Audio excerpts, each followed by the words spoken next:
আমার মা আমার নাম রাখছেন হায়দার। এই হায়দার নাম শোনা মাত্রই আমরের কলিজা কামড় দেওয়া উঠছে, কারণ আমরের মা সেও ছিল একজন জ্যোতিষী।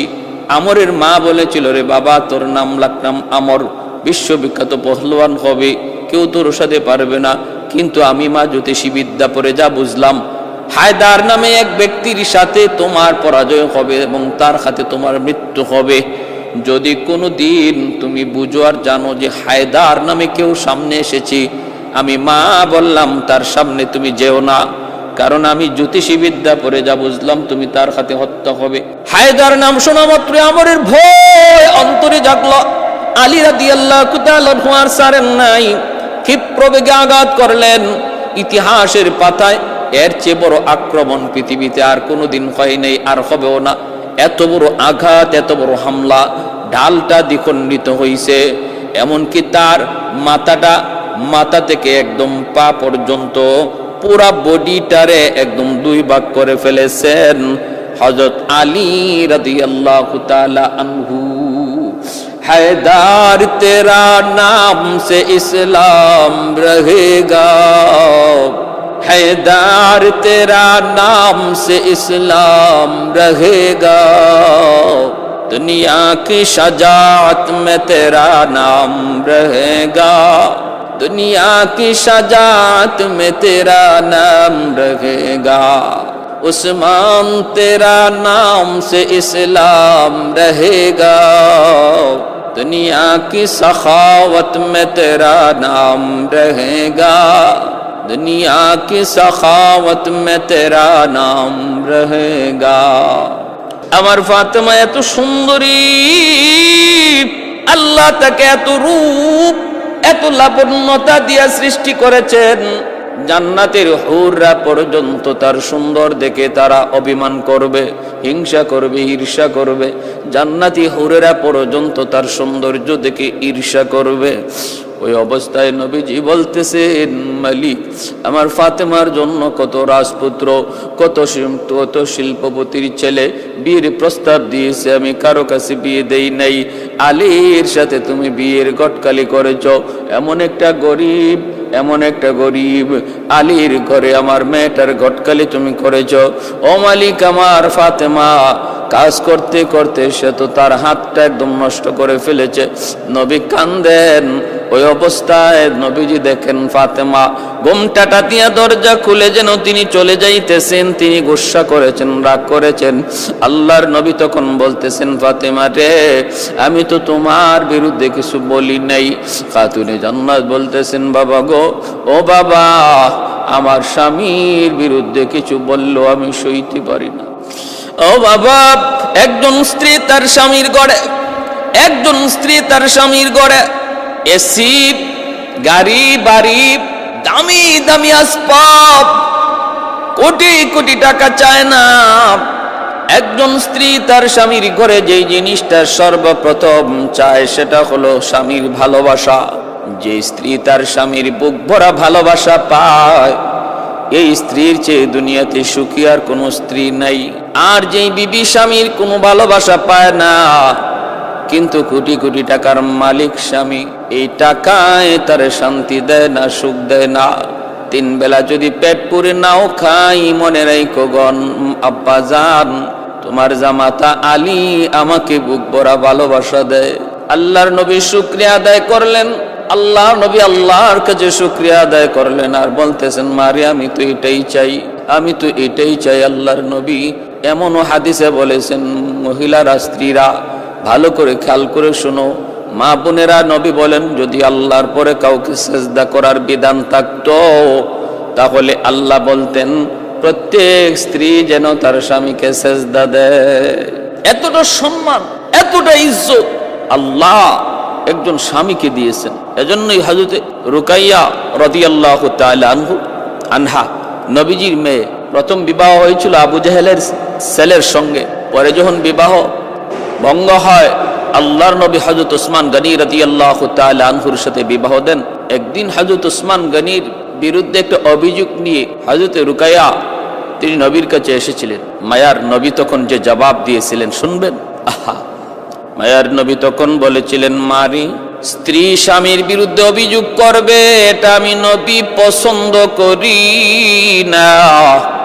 কোন স্ত্রী তার স্বামীর বিরুদ্ধে অভিযোগ করবে এটা আমি নবী পছন্দ করি না। যাও মা, যাও স্বামীর ঘরে যাও। নবী হাত ধরে স্বামীর ঘরে দিয়ে আসলেন।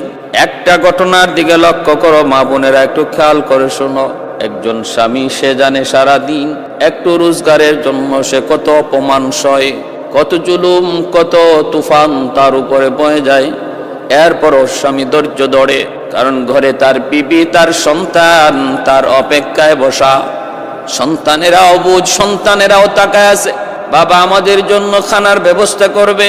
স্ত্রী অপেক্ষায় দাঁড়িয়েছে, স্বামী আসবে, স্বামী আসবে, এরপরে চুলায় আগুন জ্বালাবো। এই কথাগুলি মাথায় রেখে একজন স্বামী বাহির জগতে কত অপমান না সইতে হয়, কত ঝগড়া, কত তুফান, কত অভিযোগ, কত গাল মন্দই না তারে শুনতে হয়। কখনো বা মালিকের পক্ষ থেকে, কখনো বা সাধারণ মানুষের সাথেও হয়। রিক্সা চালক প্যাসেঞ্জারের কাছ থেকে কত কথাই না শুনে। এত কিছু শোনার পরও হজম করে ঘরে যখন ফিরে, মা বোনেরা একটু খেয়াল করে শোনো, আসা মাত্রই তার কাছে তুমি তোমার দাবি দাবা পেশ করো না। লোকটারে একটু বোঝার চেষ্টা করো, হাত পাকা নিয়ে আসো, আনন্দ দাও, আরাম দাও, একটু আরামের ব্যবস্থা করো, একটু পানির ব্যবস্থা করো, ঠান্ডা পানি নিয়ে আসো। তারপর পাশে বসে তারে একটু বাতাস করে একটু পানি পান করি। এরপরে যদি প্রয়োজন হয় ঠান্ডা মাথায় তুমি তোমার প্রয়োজন, হাজত, ঘরের হাজতের কথা বলতে পারো। কিন্তু মা ফাতেমা রাদিয়াল্লাহু তাআলা আনহা জীবন জিন্দেগি কাটায় দিলেন হযরত আলীর সাথে। হায়দার আলী তিনি বলেন, ফাতেমা জীবনে কোনো দিন আমার কাছে কোনো দাবি করে নাই, বরং আমি বলেছিলাম, ফাতেমা তোমার হাতটা নষ্ট হয়ে যাইতেছে কাজ করে করে, দেখো না নবীর দরবারে যায় কোনো বাদী পাওয়া যায় কিনা, আল্লাহর নবী কোনো একটা বাদী দিয়া তোমাকে সহযোগিতা করেন কিনা। কিন্তু মায়ার নবী যখন এমন বললেন, খাতুনে জান্নাত তিনি তো গোসা করেছেন, রাগ করেছেন, বাবা গো সাহায্য করতে পারবা না সেটা ভিন্ন কথা, কিন্তু আমার স্বামীর বিরুদ্ধে কিছু বইল না। আল্লাহর নবী, রহমতের নবী শুকরিয়া আদায় করেন। দরজার পাশেই দাঁড়িয়ে আলী সব কিছু শুনলেন। আলী চলে গেলেন, চোখের পানিটা মুছে মুছে ঘরে চলে গেলেন। ফাতেমা ঘরে যাওয়ার আগে আগেই আর শুকরিয়া আদায় করেন, মালিক এমন একটা স্ত্রী, এমন একটা বিবি তুমি আমাকে দান করেছ। আল মারআতুস সালিহা খায়রুম মিনাদ দুনিয়া ওয়া মা ফিহা। নবী বলেন, নেককার দিনদার স্ত্রী যদি কারো ঘরে থাকে, দুনিয়ার সমস্ত সম্পদের ভিতরে সবচেয়ে বড় সম্পদ হলো একজন নেককার দিনদার বুঝদার সমঝদার একজন স্ত্রী। স্বামীর জন্য দুনিয়ার সবচেয়ে বড় সম্পদ, সবচেয়ে বড় সম্পদ। বাইরা বন্ধুরা, হযরত আলী রাদিয়াল্লাহু তাআলা আনহু ঘরে আসলেন। এইদিকে আল্লাহর নবী কলিজার টুকরা মেয়ে ফাতেমা রাদিয়াল্লাহু তাআলা আনহা ইন্তেকালের আগ মুহূর্তে হযরত আলী রাদিয়াল্লাহু তাআলা আনহুকে বলতেছেন, স্বামী গো, আমার মৃত্যুর পর আমার কয়েকটা দাবি তুমি পূরণ করবা কিনা কথা দাও। আলী চোখের পানি মুছে না রে বলেন, ফাতেমারি জীবনে কোনোদিন আমার কাছে কোনো দাবি করো নাই, করলে আমি কষ্ট পাবো, এজন্য মৃত্যুর পর এমন কি দাবি আছে তোমার যেটা পূরণ করতে হবে, একটু বলো। আমার জান যাবে তবু তোমার দাবি পূরণ করার চেষ্টা আমি করব। কাঁদতেছেন কাঁদতেছেন। খাতুনি জান্নাত বলেন, স্বামী গো, হক আদায় করতে পারি নাই। একজন স্বামীর যে হক আমি ফাতেমা তোমার আদায় করতে পারি নাই, আমাকে তুমি প্রথম কথা হলো ক্ষমা করে দিও। অন্যায় কোনো দোষ, কোনো অপরাধ যদি করে থাকি একটু সাম্য দয়া করে তুমি ক্ষমা করে দিও। আমি তোমার মনে কোনো কষ্ট নিয়ে কবরে যেতে চাই না, কারণ আমি আমার আব্বার জবানে শুনেছি, কোনো স্ত্রী যদি স্বামীকে সন্তুষ্ট রেখে কবরে যায়, কবরে যাইতে দেরি, জান্নাত পাইতে দেরি নাই। আর কোন স্ত্রী যদি স্বামীকে নারাজ করে কবরে যায়, সে যত বড় দিনদার, যত বড় নেককার, যত বড় নামাজি হোক না কেন, আল্লাহ তৈরি জান্নাত সে পাবে না, মিলবে না। অতএব স্বামী গো, ও স্বামী, একটু আমার উপর রাজি আর খুশি হয়ে যাও। জানি না জানা অজানায় কোনো কষ্ট তোমাকে দিয়ে ফেলছি কিনা। হযরত আলী রাদিয়াল্লাহু তাআলা আনহু কপালে চুমু খাইতেছেন আর আদর করে বলতেছেন, ফাতেমা রে, আমি গরিব হওয়ার কারণে আমি তোমার সাধ্য মতো তোমার কোনো একটা প্রয়োজন, কোনো একটা হাজত আমি পুরা করতে পারি নাই। কারণ বিয়ের সময়টাতে মোহর দেওয়ার মতো ক্ষমতা আমার ছিল না। আল্লাহর নবী বলেছিলেন, আলী মোহরানা বাবা, তোমার বর্মটা তুমি বিক্রি করো। হযরত আলী রাদিয়াল্লাহু তাআলা আনহু এই বর্ম নিয়ে রওনা দিয়েছিলেন। উসমান গনি রাদিয়াল্লাহু তাআলা আনহু রাস্তায় পেয়ে গেলেন, আলী তুমি কোথায় যাও? বর্মটা বিক্রি করব মোহরানা বাবদ। আল্লাহর নবীর সাহাবী হযরত উসমান গনি রাদিয়াল্লাহু তাআলা আনহু, তিনিও তো মেয়ের আল্লাহর নবীর জামাতা, সাথে সাথে তিনি এই বর্মটা কিনে নিলেন। আলী, আমি যদি কিনি আমার কাছে বেচবানি? বলে অবশ্যই বেচবো। সাথে সাথে ওসমান গনি কিনে নিলেন, এই টাকা দিয়ে মোহরানা পরিশোধ করলেন। আবার হযরত উসমান গনি রাদিয়াল্লাহু তাআলা আনহু তাদের বিয়েতে এই বর্মটা তিনি উপহার দিয়ে দিলেন। এজন্য এতটা গরিব ছিলেন আলী। আলী বলতেছেন, বিবি গো, গরিব হওয়ার কারণে তোমার কোনো দাবি, তোমার কোনো প্রয়োজন, তোমার কোনো হাজত আমি সাধ্যমতো পূরণ করতে পারি নাই। ঠিক আছে, তুমি কি বলবা বলো। খাতুনে জান্নাত বলতেছেন, এক নম্বর কথা হলো, স্বামী, আমার মৃত্যু হবে রাতে, আমাকে দাফনও করবা তুমি রাতে। আমি সারা জীবন আল্লাহর কাছে চাইছি, মালিক, শুধু জীবদ্দশায় নয়, আমার মরণটাও যেন পর্দার হালতে হয়, আমার মরণ যেন পর্দার হালতে হয়। আল্লাহ রাতের বেলায় আমার মরণটা লিখে রাখছেন, অতএব আল্লাহ মৌতের সময় আমার পর্দা তিনি জারি রাখছেন। কবরটাও তুমি রাতের অন্ধকারে দিও গো স্বামী, রাতের অন্ধকারে দিও। আর স্বামী, আমার কবরস্থ করার পর কবরের উপরে মাটি তুমি উঁচা করে রাখবা না, কবরটা সমান করে দিবা, যেন আমি চাই আমার কবরের কোনো আলামত যেন কেউ না বুঝে, কেউ যেন চিনতে না পারে এটা ফাতেমার কবর। আমার কবরটাও যদি চিনে ফেলে তাহলে তো বুঝে ফেলবে আমার কবরটা কতটুকু লম্বা, কতটুকু চৌড়া। কেউ কেউ হয়তো কবরের কন্ডিশন, কবরের লম্বা চৌড়া দেখে সে বুঝে ফেলবে আমি ফাতেমা কতটুকু লম্বা ছিলাম, আমি ফাতেমা কতটুকু চৌড়া ছিলাম, কতটুকু মোটা ছিলাম। এতটুকু আমি পর্দার খেলাফ মনে করি। শুধু জীবদ্দশায় নয়, মৃত্যুর পরেও আমি ফাতেমা পর্দার আড়ালে থাকতে চাই। খাতুনে জান্নাত ফাতেমা রাদিয়াল্লাহু তাআলা আনহার এই কথাগুলি শুনে আলী কাঁদতেছেন, আলী কাঁদতেছেন, আলী কাঁদতেছেন। ভাইরা বন্ধুরা, ওই অবস্থায় ফাতেমা রাদিয়াল্লাহু তাআলা আনহা বলেন, স্বামী গো, জান্নাতুল বাকির পূর্ব কোণায় একটা সবুজ বাতি জ্বলতেছে, ওই জায়গাটায় তুমি আমাকে কবর দিয়ে দিও।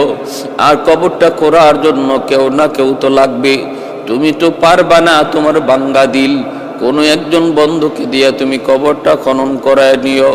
এই কথাগুলি বইলা হযরত আলী রাদিয়াল্লাহু তাআলা আনহুর কুলের মধ্যে মাথা রেখে জান্নাতের সকল মহিলাদের সরদারিনী খাতুনে জান্নাত তিনি দুনিয়া থেকে বিদায় নিলেন। হযরত আলী আবু যর গিফারি রাদিয়াল্লাহু তাআলা আনহুর বাড়ির সামনে যায় কাঁদতেছেন।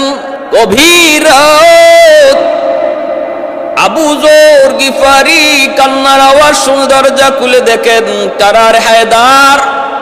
ও আলী, জীবনে কোন যুদ্ধে তোমাকে কাঁদতে দেখি নাই, তোমাকে মন খারাপ করতে দেখি নাই রে আলী। জীবনে কোন যুদ্ধে তুমি কাঁদো নাই, আজকে এমন তোমার জীবনে কোন যুদ্ধ আসলো যেই যুদ্ধে তুমি হেরে গেলা, তোমাকে কাঁদায় দিছি।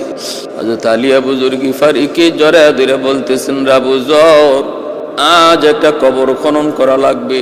কোথায়? কয় জান্নাতুল বাকিতে। বলে কে মারা গেছে? কারো মৃত্যুর খবর তো পাই নাই। আবু যর গিফারি আলী বলেন, আমার হাসান হুসাইনের মা, নবীর কলিজার টুকরা মেয়ে খাতুনে জান্নাত ফাতেমা আজকে ইন্তেকাল করেছে। ইন্না লিল্লাহি ওয়া ইন্না ইলাইহি রাজিউন। এই কথা শোনা মাত্রই হযরত আবু যর ইন্না লিল্লাহ পরে তিনি জান্নাতুল বাকির দিকে তিনি যাইতেছেন কবর খনন করার জন্য। আলী রাদিয়াল্লাহু তাআলা আনহু তিনি লাশখানা হাতের মধ্যে লইয়া, কাদের মধ্যে লইয়া তিনি কবরস্থানে যাইতেছেন। পেছনে হাসান হুসাইন কান্দেন। হাসান হুসাইন কান্দেন, মালিক নানাকে হারানোর যন্ত্রণা বেদনা এখনো বলতে পারি নাই। মাত্র 6 মাস হয়েছে নানা বিদায় নিয়েছেন। আমার নানা জানকে হারানোর বেদনা এখনো আমরা বলতে পারি নাই। আজ তুমি আমাদের আম্মা জানকে নিয়ে গেছো, এই যন্ত্রণা একের পর এক কিভাবে সইব? কাঁদতেছেন। আবু যর গিফারি কবর খনন করতেছেন, খবর করেন আর কবরকে ডাক দিয়ে বলেন, রে কবর, জানোনি তোমার মাঝে আজকে কে আসবে? কে আসবে জানোনি? যিনি রাহমাতুল লিল আলামিনের কলিজার টুকরা মেয়ে, খাতুনে জান্নাত, জান্নাতের সকল মহিলাদের সরদারিনী, যার পরিচয় হলো বিশ্ব নবী, রহমতের নবীর কলিজার টুকরা মেয়ে। সাবধান রে কবর, তুই বেয়াদবি করবি না, বেয়াদবি করবি না। যাকে আমার নবী রহমতের নবী মা বলে সম্বোধন করেছেন, কেমন করে আম্মা দান, কেমন করে মা বলে খাতুনে জান্নাত কি নবী সম্বোধন করেছেন, তাও একটা অতীতের ঘটনা।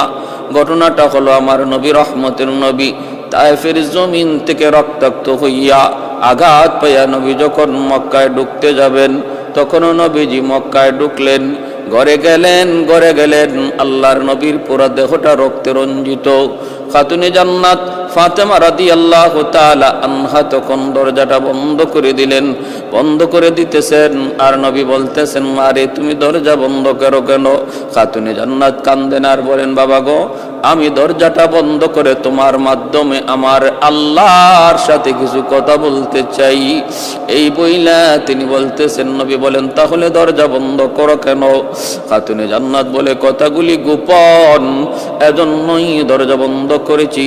ডাক দিয়া বলতেছেন, মালিক, ও আসমানের মালিক, জমিনের মালিক, মুসা কালিমুল্লাহর জন্য তুমি লোহিত সাগরকে তুমি রাস্তা বানায় দিছো, ইব্রাহিম খলিলুল্লাহর জন্য আগুনকে তুমি ফুলের বাগান বানায় দিছো, তুমি কি আমার বাবার জন্য তায়েফের জমিনে এই দুশ্মনদের পাথরকে তুলা বানাইতে পারলা না? তায়েফের জমিনে ওই পাগলের দল, দুষ্ট ছেলের দল যখন আমার বাবার গায়ে পাথর মারলো, মালিক তুমি কি পারো নাই পাথরটাকে তুলা বানায় দিতে? তুমি কি পারো নাই? পারো নাই বুঝি? আল্লাহর নবী বলতেছেন, মারে এমন কথা কয় না, মা তুমি এমন কথা বইল না, এমন কথা বইল না। খাতুনে জান্নাত বলতেছেন, বাবা গো, বলবো না কেন? কারণ তোমার তো বাবাই নেই, জন্মের আগেই তো তুমি বাবা হারাইছো, অতএব বাবার দরদ তুমি কেমন করে বুঝবা? আর তোমার আল্লাহ, তার তো কোনো সন্তান নাই, বাবাও নাই, অতএব তিনি তো কোনো সন্তান জন্ম দেন না, কারো থেকে জন্ম নেন না, তিনিও তো বাবার দরদ বুঝেন না। আমি ফাতেমা তো বাবার দরদ, আমি ফাতেমা তো বাবার দরদ বুঝি, কেমন করে আমি ফাতেমা সইব? এই বইলা খাতুনে জান্নাত তিনি তখন সাথে সাথে একটু পানি গরম করার জন্য বাহিরে গেলেন। পানি গরম করতেছেন আর বলতেছেন, আল্লাহ তুমি আমার উপর গুসা করো না, রাগ করো না, মালিক আমি সইতে পারি নাই, আল্লাহ তোমার কাছে মাপ চাই, মাপ চাই। এই বইলা পানিটা গরম করলেন।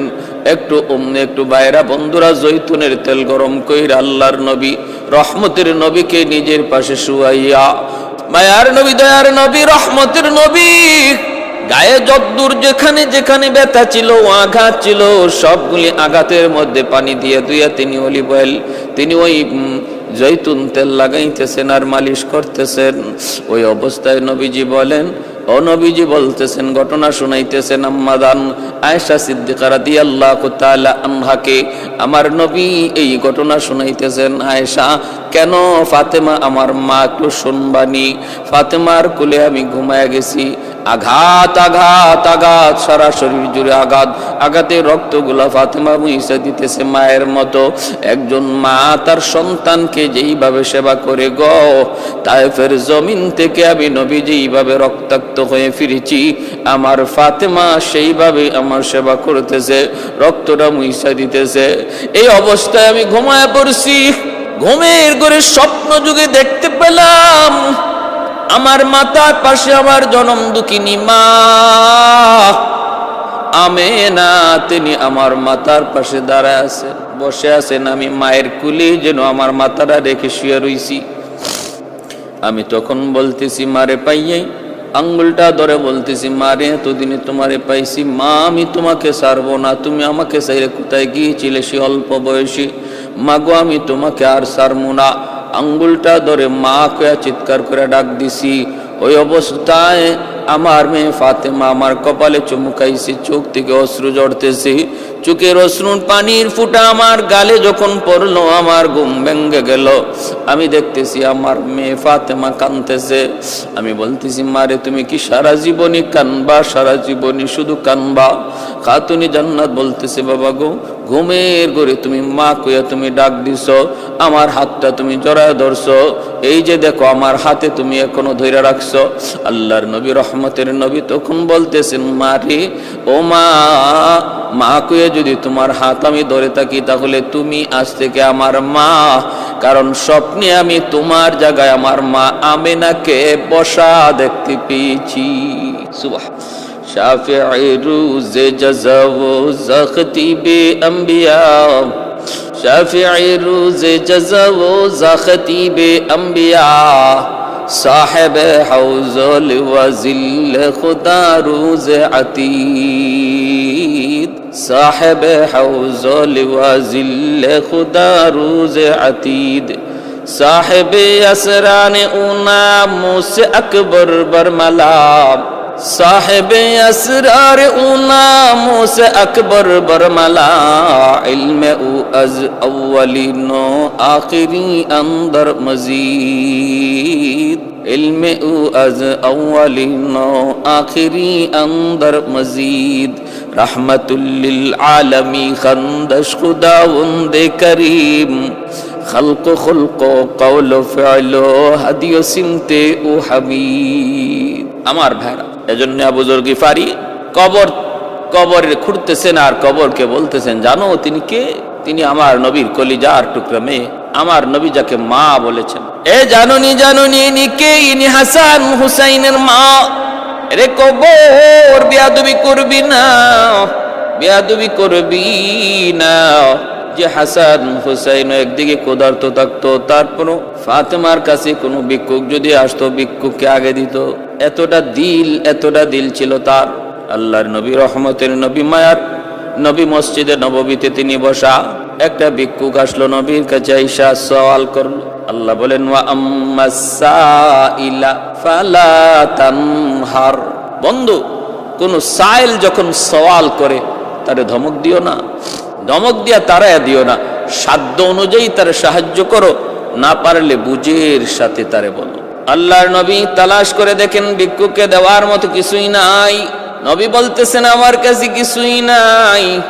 ওই যে আমার মেয়ের ঘর, ফাতেমার ঘর, তুমি ফাতেমার কাছে একটু যাও। আমার মন বলে ফাতেমা তোমাকে কিছু দিয়ে সাহায্য করবে। অথচ নবী জানতেন ফাতেমার ঘরেও কিছু নাই। কারণ নবীর ঘরে যখন কিছু নাই, ফাতেমার ঘরে কিছু নাই, নবীর ঘরে কিছু নাই, আবু বকরের ঘরে কিছু নাই, নবীর ঘরে কিছু নাই, উমরের ঘরে কিছু নাই। আমার নবীর ঘরে কিছু থাকতো, ফাতেমার ঘরেও থাকতো, আবু বকর উমরের ঘরেও থাকতো। আল্লাহর নবী ভিক্ষুককে দেখায় দিলেন। ভিক্ষুক তখন বলতেছে আপনি যে আমাকে আপনার মেয়ের ঘরের দিকে পাঠাইতেছেন, আপনার মেয়ে কেমন করে বিশ্বাস করবে? আপনি যে পাঠাইছেন এর একটা আলামত দিন, এর একটা সনদ দিন, প্রমাণ দিন। আল্লাহর নবী তখন বলতেছেন যাও রে আমার সালমান ফারসি রাদিয়াল্লাহু তাআলা আনহু, সাহাবায়ে কেরামের ভিতরে সবচেয়ে বেশি হায়াত পেয়েছিলেন, লম্বা হায়াত, 350 বছর হায়াত পেয়েছিলেন। 120 বছর বয়সে সালমান ফারসি তিনি কালেমা পড়ে মুসলমান হয়েছিলেন। আল্লাহর নবী তখন এই বয়স্ক সাহাবী হযরত সালমান ফারসি রাদিয়াল্লাহু তাআলা আনহুকে বলতেছেন সালমান, ভিক্ষুকের সাথে তুমি যাও, যেন তোমাকে দেখে আমার ফাতেমা বুঝে ফেলে আমি তারে পাঠাইছি। সালমান ফারসি ভিক্ষুককে নিয়ে খাতুনে জান্নাত মা ফাতেমা রাদিয়াল্লাহু তাআলা আনহার দরজার সামনে তিনি আয়েশা ডাক দিলেন, মা ফাতেমা, নবী পাঠাইছেন একজন ভিক্ষুক, করে কিছু আছে কিনা একটু ভিক্ষুককে দিয়ে সাহায্য করো। সালমান ফারসি রাদিয়াল্লাহু তাআলা আনহুর কণ্ঠ শোনার পর সাথে সাথে খাতুনে জান্নাত বুঝে ফেলেছেন আমার আব্বা জান ভিক্ষুকরে পাঠাইছেন। আর ভিক্ষুকও কত চালাকের চালাক, কয় আমি নিজে একা যাব না, একজন সাক্ষী দিয়া দেন, দলিল দেন, প্রমাণ দেন। আমাদের দেশেও এমন কিছু চালাক ভিক্ষুক আছে। তানভীর রহমতুল্লাহি আলাইহির কিতাবে এরকম একটা কিচ্ছা বললাম। এক ভিক্ষুক বাদশার সামনে গেছে, গিয়া ভিক্ষা চাইছে। বাদশা বলতেছে আমার কাছে দেওয়ার কিছু নাই, আল্লাহর কাছে চাও। তখন ভিক্ষুক বলছে ঠিক আছে, চলে গেছে। কিছু দূর গিয়া ভিক্ষুক আবার ফেরত আসছে, আইসা বলতেছে যাহাপনা আল্লাহর কাছে চাইছিলাম, আল্লাহ বলছেন যে আল্লাহ নাকি সম্পদ আপনার কাছে জমা রাখছেন, এখান থেকে আমার নিতে বলছেন। বাদশাহ কই বাপরি বাপ, ভিক্ষুক তো আমার চেয়ে ডাবল চালাক। এরকমই একটা ভিক্ষুক চালাকি করে বুদ্ধি করে সালমান ফারসিকে সাথে নিয়ে গেল। হযরত সালমান ফারসি রাদিয়াল্লাহু তাআলা আনহু যখন মা ফাতেমা রাদিয়াল্লাহু তাআলা আনহার কাছে এই কথা বললেন, খাতুনে জান্নাত পুরা ঘর তালাশ করলেন, ভিক্ষুককে দেওয়ার মতো কিছুই পেলেন না। একটা চাদর, ওনার ব্যবহৃত একটা চাদর, ওই চাদরখানা বের করে সালমান ফারসি রাদিয়াল্লাহু তাআলা আনহুর হাতে দিয়া বলতেছেন আমার ঘরে কিছুই নাই দেবার মতো, আছে শুধু এই ব্যবহৃত চাদরটা দেওয়ার উপযুক্ত। এই চাদরটা ওই যে একজন ইহুদির বাড়ি, সে একজন বড় ধনী মানুষ, তার কাছে এই চাদরটা বন্ধক রেখে কিছু নিয়ে আসেন, যা দিয়া ভিক্ষুককে বিদায় করা যায়।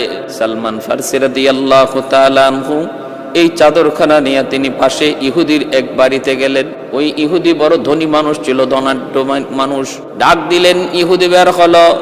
বের হওয়ার পর তিনি বলতেছেন এই চাদরখানা বন্ধক রাখুন, আর চাদরটা বন্ধক রেখে এর বিনিময়ে কিছু দিন, যা দিয়া ভিক্ষুককে বিদায় করা যায়। সুবহানাল্লাহ, আল্লাহু আকবার। কি পরিমাণ উদারতা ছিল, কি পরিমাণ দানশীলতার গুণ তাদের মধ্যে ছিল।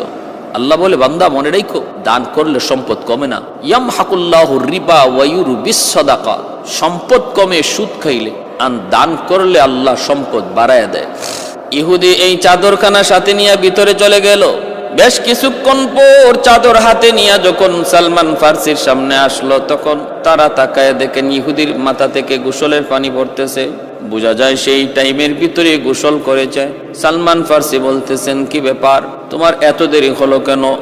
ইহুদি বলতেছে রে সালমান, কথা পরে বলবো, আগে আমাকে কালেমা পড়ে মুসলমান বানায় নাও।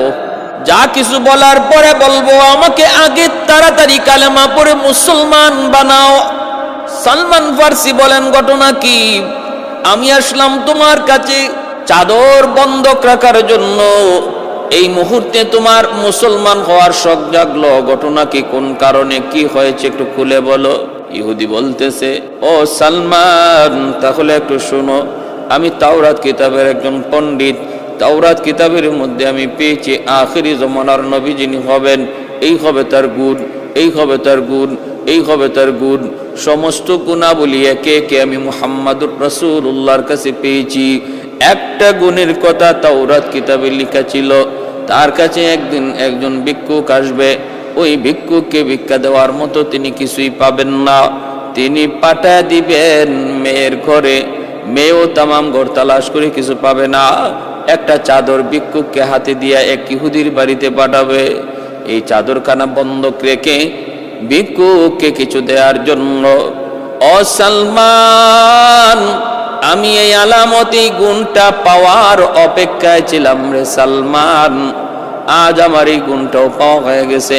আমি চাদরখানা দেখে চিনে ফেলেছি। তুমি তো কিছুই বলো না এই চাদরখানা কার, কিন্তু আমি চাদরখানা দেখে চিনে ফেলেছি। চাদর আর কারো নয়, এই চাদর হলো খাতুনে জান্নাত মা ফাতেমার চাদর। অতএব যে আলামতটা আমার পাওয়া এখনো বাকি ছিল, এই আলামতটাও আমি পায়া গেছি, এই গুণটাও পায়া গেছি। অতএব আমি আর দেরি করতে চাই না, এখনই আমাকে কালেমা পড়াইয়া নবীর দরবারে নিয়ে চলো। সুবহানাল্লাহ। কৌনাইনে মুখতারে খুদা তুমকো বানায়া, কৌনাইনে মুখতারে খুদা তুমকো বানায়া, উম্মত কা নিগাহবান খুদা তুমকো বানায়া, उम्मत का निगाहबान खुदा तुमको बनाया।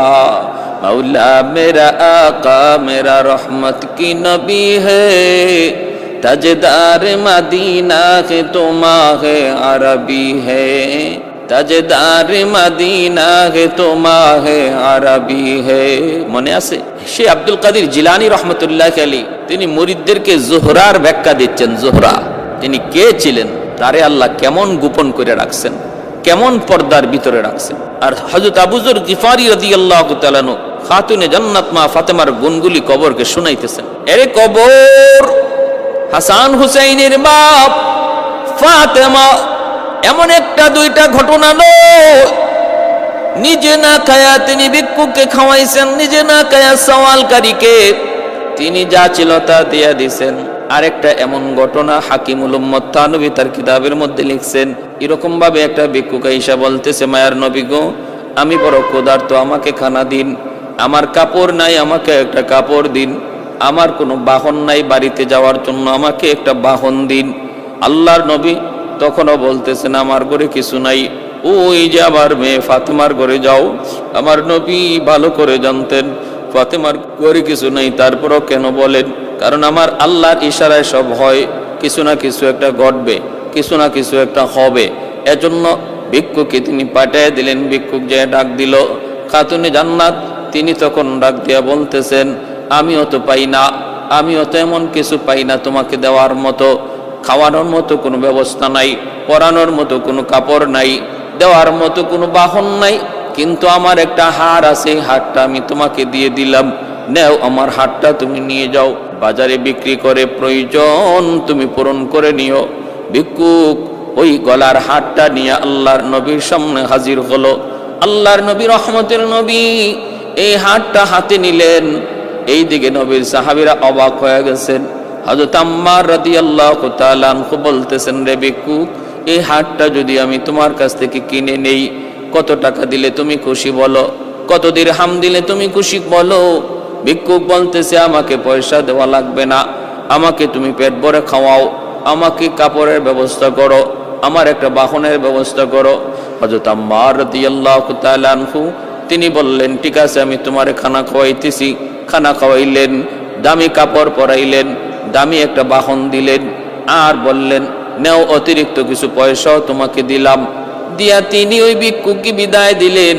হযরত আম্মার রাদিয়াল্লাহু তাআলা আনহু এই হারটাকে তিনি চুমা খাইলেন, তারপরে আতর গোলাপ দিয়া মাখায়া দামি একটা রুমালের মধ্যে লইয়া গোলামকে বললেন, রে গোলাম, ওই হারটা মায়ার নবীর কাছে তুমি দিয়ে আসো, আর তুমিও নবীর কাছে রয়ে যেও। তুমি ছিলে এতদিন আমার গোলাম, আমি এখন নবীকে হাদিয়া দিয়া দিলাম। গোলাম আল্লাহর নবীর কাছে হাতটা নিয়ে হাজির করলো। মায়ার নবী রহমতের নবী হাতটা পায়া নবী বড় খুশি হলেন, শুকরিয়া আদায় করলেন। এরপরে নবী বলতেছেন, যাও, এই হাতটা সহ আমি তোমাকে আমার ফাতেমারকে হাদিয়া দিয়ে দিলাম। খাতুনে জান্নাত মা ফাতেমা রাদিয়াল্লাহু তাআলা আনহার কাছে ওই গোলাম হার কাটা লইয়া আবার হাজির হয়ে গেল।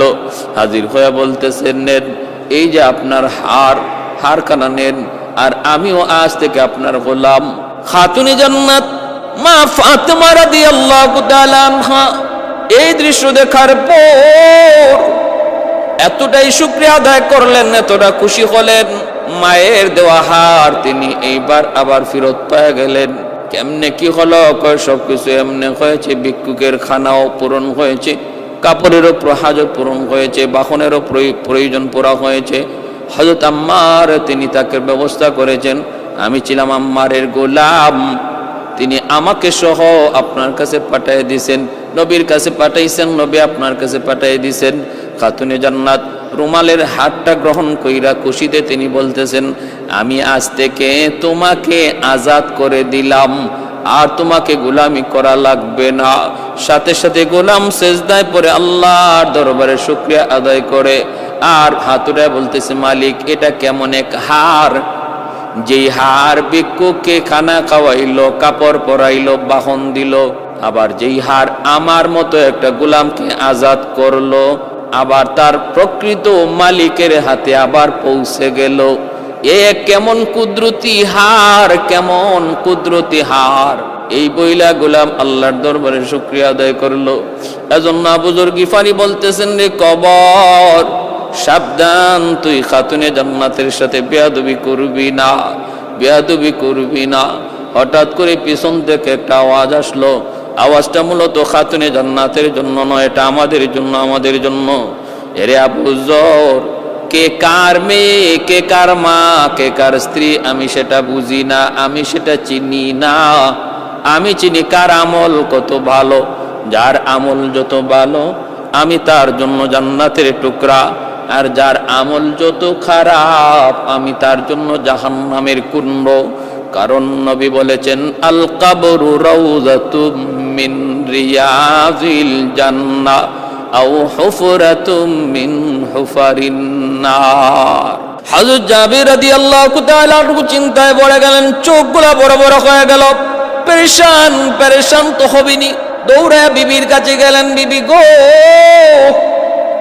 এখন কি করব, তাড়াতাড়ি সমাধান দাও, কি করব, সমস্যা তো জটিল। বিবি বলতেছে, কি হয়েছে? বলে, আমি তো মায়ার নবীকে দাওয়াত দিয়েছি, কিন্তু নবী তো একা দাওয়াত খাইতে আসতে পারেন না, সঙ্গী সাথী 1500 সাহাবীকে মায়ার নবী দাওয়াত দিয়ে দিছেন। এখন কি করব একটু বলুন। আমাদের সমাজের মহিলা হইলে কইতো বুঝছি, হুজুরে দাওয়াত দিলাম, এরপরে দেখা যায় হুজুর আরো 10 জন লিয়ে আইছি। হুজুরদের খাসলত স্বভাবটাই এমন, দাওয়াত দেই যদি 3 জন, সাথে আয় 7 জন, দাওয়াত দেই যদি 7 জন, সাথে আয় 15 জন 14 জন। ঠিক আছে চলো খাইব। কেমনে খাইব জানি না, ঘরে তালা দিয়ে আমরা বাপের বাড়ি চলে যাই, ঘরে তালা দিয়ে আমরা বাপের বাড়ি চলে যাই, দেখি কিভাবে আইসা খায়। কিন্তু না না, নবীর যুগের মহিলারা এমন ছিলেন না। কি পরিমাণ তাদের ইয়াকিন, কি পরিমাণ বিশ্বাস, একটু মা বোনেরা খেয়াল করে শোনো। হযরত জাবের রাদিয়াল্লাহু তাআলা আনহুর বিবি তখন বলতেছেন, স্বামী গো, আমি তোমার কাছে একটা জিনিস জানতে চাই গো স্বামী। বলো না তুমি। জাবের, বলো না, মায়ার নবীকে দাওয়াত দিয়েছে কে? জাবের বলেন, দাওয়াত দিয়েছি আমি। কয় এরপরে ওই 1500 সাহাবীকে দাওয়াত দিয়েছে কে? হযরত জাবের বলেন, 1500 সাহাবীকে দাওয়াত আমি দেই নাই, দাওয়াত দিয়েছেন মায়ার নবী। এই বলা মাত্রই জাবেরের স্ত্রী ডাক দিয়া বলেন, শুকুর, আমার মালিকের দরবারে হাজারো শুকুর। আমাদের কোনো টেনশন নাই গো স্বামী, কোনো টেনশন নাই। কারণ যদি 1500 সাহাবীকে আমার নবী দাওয়াত দিয়া থাকেন, আমাদের কোনো টেনশন নাই। পবিত্র নবীর জবানের, পবিত্র পবিত্র জবানের কথা কেমন করে আল্লাহ রক্ষা করবে সেটা আল্লাহ বুঝবে। বন্ধু বন্ধুর কথার ইজ্জত কেমনে রাখবে সেটা বন্ধু জানবে। আমাদের কোনো টেনশন নাই। দাওয়াত যদি তুমি দিতা তাহলে ছিল টেনশন, টেনশন নাই। যাও আল্লাহর নবীকে নিয়ে আসো। কেমন বুঝটা আল্লাহ তাকে দিছেন। একজন মহিলা হয়ে আমার নবীর কথার উপরে কি পরিমাণ তার ইয়াকিন, কি পরিমাণ তার বিশ্বাস। লা ইউমিনু আহাদুকুম হাত্তা আকুনা আহাব্বা ইলাইহি মিন ওয়ালিদিহি ওয়া ওয়ালাদিহি ওয়ান নাসি আজমাইন। আমার ভাইরা বন্ধুরা, এবার একটু মনোযোগ খেয়াল করে মনোযোগ দিয়ে শুনুন। হযরত জাবের রাদিয়াল্লাহু তাআলা আনহু তিনি তো চলে গেলেন আল্লাহর নবীকে আনার জন্য। যায় দেখেন মায়ার নবীর সাথে কাফেলা বহুত বড়, 1500 সাহাবীর কাফেলা রওনা দিয়ে দিলেন বাড়ির দিকে। জাবের যাইতেছেন আর মনে মনে টেনশন, শুধু আল্লাহর কাছে দোয়া করতেছেন। বহুত বড় টেনশন মালিক। রওনা দিলাম 1500 তোমার নবীর সাহাবীদের নিয়া, কিন্তু আমার ঘরে খানা আছে মাত্র 4 থেকে 5 জনের। ব্যবস্থা কেমন করে হবে জানি না, আল্লাহ কেমন করে ব্যবস্থা হবে জানি না। তুমি তো তোমার কোরআনে বলেছো, মান আমিলা সালিহাম মিন যাকারিন আও উনসা ওয়া হুয়া মুমিন ফালানুহয়িয়ান্নাহু হায়াতান তাইয়্যিবা ওয়া লানাজজিয়ান্নাহুম আজরাহুম বিআহসানি মা কানু ইয়ামালুন। তুমি তো বলেছো যে ইমানের সাথে আমল করবে, নেক আমল করবে, দুনিয়াতে তার হায়াতের জিন্দেগি, পবিত্র হায়াতের জিন্দেগি তুমি তারে দান করবে, তারে রিজিকের মধ্যে তুমি বরকত দিবে। আল্লাহ তুমি আজকে বরকতের ব্যবস্থা কইরো। এবার মায়ার নবী, রহমতের নবী জাবেরের হালত দেখে ডাক দিলেন, জাবের কাছে আসো। কাছে আনার পর আল্লাহর নবী বলতেছেন, রে জাবের তুমি বুঝি মহা টেনশন করতেছো? কোনো টেনশন করো না, আমার আল্লাহ আমাকে জানিয়ে দিয়েছেন আজকে তোমাদের অল্প খানার মধ্যে এমন বরকত হবে 1500 সাহাবী খাওয়ার পরেও বরকত কমবে না। কোনো টেনশন করো না, আল্লাহ তোমার আর তোমার বিবির ইখলাসের বদৌলতে কম রিজিকের মধ্যে বরকত দিবে বেশি। যাও, কোথায় তোমার গোশতের পাতিল? গোশতের পাতিল সে চুলায় থাকবে, আর খামির কোথায় আমাকে দেখাও। নবীজি দুটোটা পাতিলে ডাকনা উঠাইয়া পবিত্র একটু লব লাগাইয়া ডাকনা লাগাইয়া বলতেছেন, জাবের তুমি শুধু এখান থেকে খানা নিবা, ডাকনা উঠাইয়া কখনো দেখার চেষ্টা করবা না কি পরিমাণ গোশত এখনো আছে। আল্লাহর নবী যাইয়ে বলতেছেন, আমার 500 সাহাবীরে প্রথমবার বসাও। জাবের বলেন, নবী গো আপনি একটু বসেন। জাবের বলতেছেন, নবী গো আল্লাহ আমার মা বাবা আপনার উপর কুরবান, আপনি একটু বসেন। নবী বলতেছেন, জাবের না, আজ আমি তোমার বাড়ির মেহমান নই, আমি হলাম মেজবান, মেহমান হলো আমার সাহাবীরা। 500 জন সাহাবী খানা খাইলো। নবী দেখতেছেন আর বলতেছেন, জাবের এইদিকে আরো রুটি দাও, এখানে আরো গোশত দাও। এইভাবে নবী তখন মেহমানদারি করতেছেন। 500 সাহাবী পেট বইরা খানা খাওয়া শেষ, আরো 500কে নবী বসাইলেন। এই 500 জন নবী খানা খাওয়াইলেন। এরপরে 500 জন বসাইলেন, এই 500 জনকেও খানা খাওয়াইলেন। 3 বেচে 1,500 সাহাবীর খানা শেষ।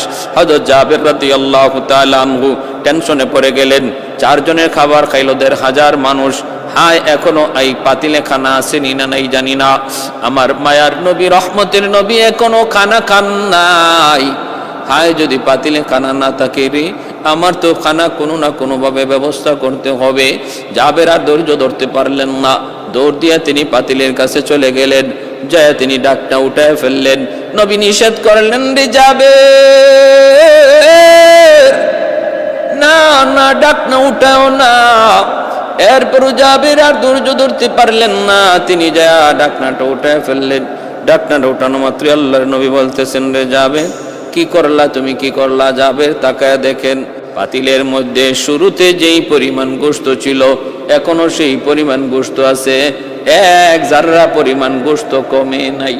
নবী বলতেছেন, জাবের যদি তুমি আজকে এই ডাকনা না উঠাইতা তাহলে মদিনার সমস্ত মানুষকে যদি খানা খাওয়ানো হইতো তোমার খানা বিন্দু পরিমাণ কমতো না। বাইরা বন্ধুরা, 1500 সাহাবী নিয়ে মায়ার নবী খন্দক পরিখা খনন করলেন।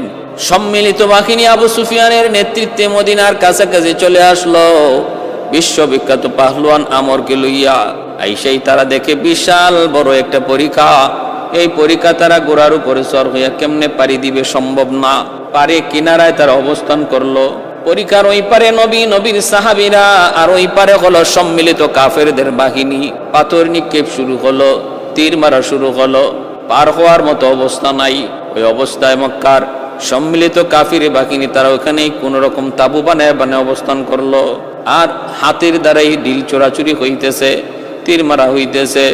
আল্লাহর নবী, রহমতের নবী সাহাবায়ে কেরামদেরকে নিয়ে ওই পরিখার পারে তিনি নবী নিজে দাঁড়ানো। এখান থেকে যুদ্ধ চলছে। ভাইরা বন্ধুরা, দিন যায় রাত যায়, একদিন 2 দিন নয়, প্রায় 6 সপ্তাহ চলে গেল। 6 সপ্তাহ চলে গেল। এইদিকে কাফেররা, মক্কার সম্মিলিত বাহিনী 10,000 মানুষ, প্রতিদিন খানার প্রয়োজন, আবার পানির প্রয়োজন, আবার তাদের জন্য হাজতের প্রয়োজন। একদিন 2 দিন নয়, প্রায় মাসের উপরে যখন চলে গেল, ওদের রসদপত্র ফুরায় গেল, পানি ফুরায় গেল, অভাব আস্তে আস্তে বাড়তে লাগলো। চিন্তায় পড়ে গেল, কই হায় এখন কি করব? এই অবস্থায় আমরা আর কতদিন থাকবো? আমরা আর কতদিন এই অবস্থায় থাকবো? ওই অবস্থায় যে বিশ্ববিখ্যাত পাহলওয়ান আমর, সে কয় আমি আর পারলাম না, যে কোনো মূল্যে আমি পরীক্ষা পার হয়ে যাব। এই বইলা সে কিছু সঙ্গী সাথী নিয়া টেকে সে ঘোড়া চালাইয়া একটা দিক দিয়া পার হয়ে গেল। হইয়ে ডাকতে শুরু করলো, রে মুসলমানের দল, আসনি এমন কেউ আমি আমরের তলোয়ারের সামনে আসবা? আসনি এমন কেউ যে তার মাকে বিধবা, মাকে এতিম বানাইবা, মাকে সন্তান হারা বানাইবা, সন্তানকে এতিম বানাইবা, স্ত্রীকে বিধবা বানাইবা, এমন কেউ আসো কি? এ মুসলমানেরা, তোমরা তো শুনেছি মরলে শহীদ, আসো কে এমন কেউ? শহীদের তামান্না মনে রাখো। কেউ তো সাহস করে না, কেউ সাহস করে না। আল্লাহর নবীও তখন ডাকতেছেন, আসো এমন কি কোন সাহাবী যে আমরের মোকাবেলায় দাঁড়াবা? সাহাবীরাও কেউ নতুন মাথা উঠান না, ভয় পেয়ে গেছেন। হায়, সাহাবীরা বলতেছেন, নবী গো, এই এত বড় পাহলওয়ানের সাথে কে লড়বে? হযরত আলী রাদিয়াল্লাহু তাআলা আনহুর সাথে সাথে দাঁড়ায় গেলেন। দাঁড়ায় বলতেছেন, ইয়া রাসূলুল্লাহ, আমাকে অনুমতি দেন গো নবী, আমি ওর বিরুদ্ধে লড়ব। আল্লাহর নবী বলে, আলী, বয়স মাত্র তোমার 23, তুমি ছোট্ট, তুমি বসো। নবী আবার ডাক দিলেন, আর অন্য কেউ আসো কি? কেউ তো উঠে না। আলী আবার দাঁড়ালেন। 3 বার কারারে হায়দার আলী রাদিয়াল্লাহু তাআলা আনহু শেরে খুদা আলী যখন দাঁড়ালেন, তখন নবী অনুমতি দিয়ে দিলেন, যাও যাও, আমি আল্লাহর কাছে তোমার জন্য সাহায্য চাইতেছি। আলী, যাও, আল্লাহর হাওলা করে তোমাকে দিলাম। আলী রাদিয়াল্লাহু তাআলা আনহু শেরে খুদা আলী, তিনি আমরের সামনে এসে তিনি দাঁড়ালেন। আমর ডাক দেখো, কে তুই? হযরত আলী বলতেছেন, আমি কারারে হায়দার শেরে খুদা আলী। কার ছেলে? আবু তালিবের ছেলে। রে আলী, আবু তালিবের সাথে আমার বড় একটা ভালো সম্পর্ক ছিল, বন্ধুত্ব ছিল। আমি চাই না বন্ধুর ছেলেকে আমি নিজের হাতে হত্যা করব। আলী, তুমি চলে যাও। আলী বলতেছেন, আমি তো চলে যাওয়ার জন্য আসি নাই। আমর বলে, আমি তোমাকে মারবো না। আলী বলেন, আমি তোমাকে মারতে চাই। এই কথা বলা মাত্রই আমর ক্ষিপ্র বেগে আলী রাদিয়াল্লাহু তাআলা আনহুর ঢালে তলোয়ার দিয়ে আঘাত করলো। আঘাত করা মাত্রই হযরত আলী রাদিয়াল্লাহু তাআলা আনহু কৌশলে তিনি আঘাত প্রতিহত করলেন। তবু কিছুটা আঁচ তার কপালে, তার গালে লাগছিল, কিন্তু বড় কোনো আঘাত নয়। এরপরে হযরত আলী বলতেছেন, এবার আমার আঘাত তুমি সামলাও রে। এ জানোস নি, আমার মা আমার নাম রাখছেন কারারে হায়দার। কায়দার শব্দ, কারার শব্দের অর্থ হলো ফিরে ফিরে আক্রমণ। হায়দার বলা হয় ওই সিংহকে, যেই সিংহ জীবনে কোনোদিন পরাজিত হয় না, সামনে যা পায় সব কিছু সাফা করে নিয়ে যায়। আমার মা আমার নাম রাখছেন হায়দার। এই হায়দার নাম শোনা মাত্রই আমরের কলিজা কামড় দিয়ে উঠছে। কারণ আমরের মা, সেও ছিল একজন জ্যোতিষী। আমরের মা বলেছিল, রে বাবা, তোর নাম রাখলাম আমর, বিশ্ববিখ্যাত পহলওয়ান হবে, কেউ তোর সাথে পারবে না। কিন্তু আমি মা জ্যোতিষী বিদ্যা পড়ে যা বুঝলাম, হায়দার নামে এক ব্যক্তির সাথে তোমার পরাজয় হবে এবং তার হাতে তোমার মৃত্যু হবে। যদি কোনো দিন তুমি বুঝো আর জানো যে হায়দার নামে কেউ সামনে এসেছে, আমি মা বললাম তার সামনে তুমি যেও না। কারণ আমি জ্যোতিষী বিদ্যা পড়ে যা বুঝলাম, তুমি তার হাতে হত্যা হবে। হায়দার নাম শোনা মাত্র আমরের ভয় অন্তরে জাগলো। আলী রাদিয়াল্লাহু তাআলা আর সারেন নাই, ক্ষিপ্র বেগে আঘাত করলেন। ইতিহাসের পাতায় এর চেয়ে বড় আক্রমণ পৃথিবীতে আর কোনোদিন হয় নাই, আর হবেও না।